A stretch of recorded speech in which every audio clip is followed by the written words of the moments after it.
forms of pathology. So this week we've had the Google thing. There was the YouTube thing that happened last week. What's going on with censorship and what should people do about it? If you're in a workplace and pathological things are happening, this is easy. I can tell you how you know if pathological things are happening at your workplace or they're happening with you. One of the two, but you can straighten that out. If you're being required to do things that make you weak and ashamed, then stop. Don't do them. Like one of the things I learned from Solzhenitsyn and Frankel was that systems go terribly out of control when people don't stop them when they're going mildly out of control. You know, when you might say, oh, I should just keep my goddamn head down and shut up. It's like, maybe you should. Like, that's not bad advice. You know, you don't want to make unnecessary enemies and you don't need any more trouble than you need. But you got to ask yourself on a day-to-day basis, what makes you think you're not selling your soul? You know, and there's so much foolishness going on in the mid-level bureaucratic world now. That's where all the tyranny seems to be focused. And the reason that it multiplies is because sensible people say nothing when they should say something. And what's so strange about that is that there are way more sensible people than people who aren't sensible. They're just not as noisy. So what you'll turn out if, like, you know, so let's say something's bugging the hell out of you at work. Well, then you have to prepare to find another job. That's the first thing you have to do. I don't think that you should find another job, but you should prepare to find another job. And if possible, you should prepare to find a better job. Because if you can't tell someone to go to hell, then you can't negotiate with them. And if they've got you over a barrel, then you can't say anything. So you gotta set yourself up so you've got some mobility. And actually, that's a really good principle in your life, period. You should set yourself up so that you have a lateral move at hand. And then you should find out, well, are there things at work that are disturbing my soul? You know, and you find that out. First of all, you ask yourself, okay, I'm disturbed at work. Okay, I'm probably weak and deceitful and useless and lazy. You might as well start with that. And then you talk to some people, like your wife, your friends, your coworkers, and find out, are you stupid, deceitful, and lazy? Or is there something not so good going on at work? And so if you can then eliminate your own personal pathology as a cause of your dissatisfaction, then maybe there's something rotten in the state of Denmark. And maybe you should say something about it before the whole goddamn thing collapses, because that can happen. It can happen in companies a lot faster than people ever think. You know, and you may find that, well, first of all, you may find if you say something, well, first of all, that's an adventure, that's for sure. That's a bloody adventure. And you have to do it carefully. And you have to be prepared for it. But it might be the best thing that ever happened to you. And the other thing is, if you're careful about it, you get your words right. Like, and this is strategic battle, right? It's not something you wander into carelessly. Then you may find that there's lots of people who feel exactly the same way you do, and that you've actually cottoned onto something. You're a canary in a coal mine, and not just some like psychopathic mouthpiece. So you got to ask yourself when you go and do what you do, like, is this making you stronger? Or is this making you weaker? And if it's making you weaker, then you got to ask yourself, do you really want to be weaker? Because the weaker you get, the more you're tyrannized. And then worse than that, like the weaker you get, the more bitter you get, and the more you'll work towards terrible things, the more you'll snap at your wife, the more you'll kick your kids. You know, like it's no joke to be tyrannized at work.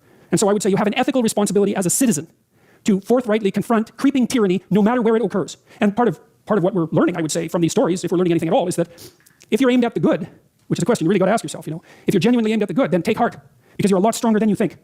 So I have a follow-up question. Okay. So I'm speaking to, there's lots of people who are in this situation. Like, you know, people at universities and corporations all over the place. You know, Google is not the only company that is imposing not the worst. repressive, freedom of speech denying workplace codes. And everybody feels alone, right? They're all like, why should I stand up, be a martyr, get fired? This guy at Google got fired. Yeah.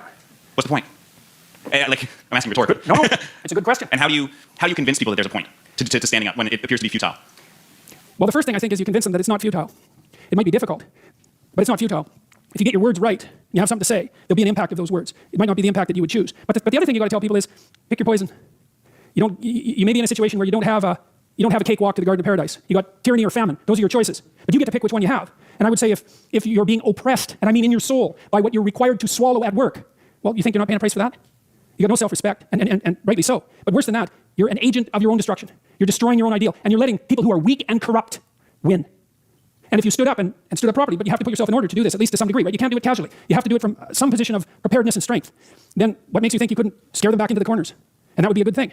And you know, the alternative, personally, is bad because there's a psychological degeneration that goes along with it. I've seen this with many, many of the people that I work with who have been tyrannized in the workplace to the absolute detriment of their psychological and physical health, right? To the point of collapse, confronting these crazy, crazy things when they were sensible people.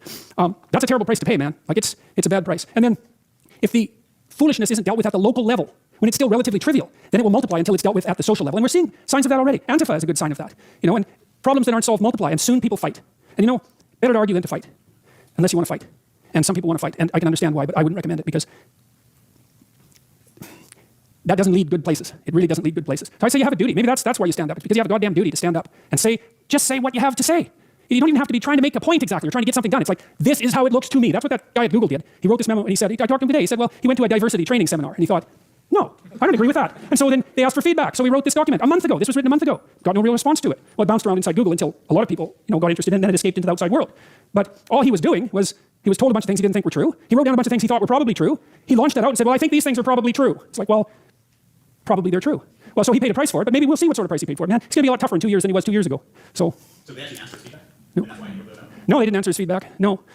But, well, you can watch the video. The story's there, but that's kind of the outline of it. So sorry to monopolize this. I have one other question about this. I think it's important. Aside from Google just being a workplace, right? It also controls, they own YouTube, right? Yeah. Which is opposed to new censorship scheme. And it controls a huge amount of the information that people get. This is true. And so what happens to society when companies such as Google, which control our information, start to censor not just themselves and maybe the information that's coming out to the rest of the world? How much is this already happening? Yeah. And how much? How about if we refuse to find out? That would be good. You know, like I reviewed this guy's document. I did that yesterday. and everything he said was validated by the scientific literature. So what has happened is that someone has been fired publicly by a major corporation for stating well-grounded scientific truths.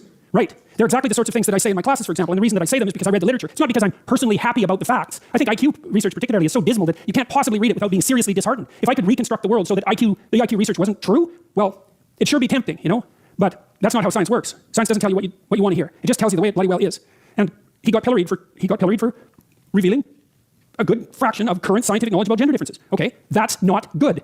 And as you said, that's a big company and it controls our communication. So how about we do what we can to ensure that these large communication companies don't get to impose a factually false ideological structure on the rest of the planet? Well, you could think about supporting this guy who blew the whistle. There's a fundraiser for him online. He could use some money. He wants to sue Google. Yeah. You know, maybe we could let them know that hiring a human resources director who's also concerned with equity is probably not a good idea for a capitalist company. Why in the world would you hire your own enemies? I don't understand that. So, well, we'll see how the dialogue continues. But back to the personal. Like, you need to say what you think because that's where you come from.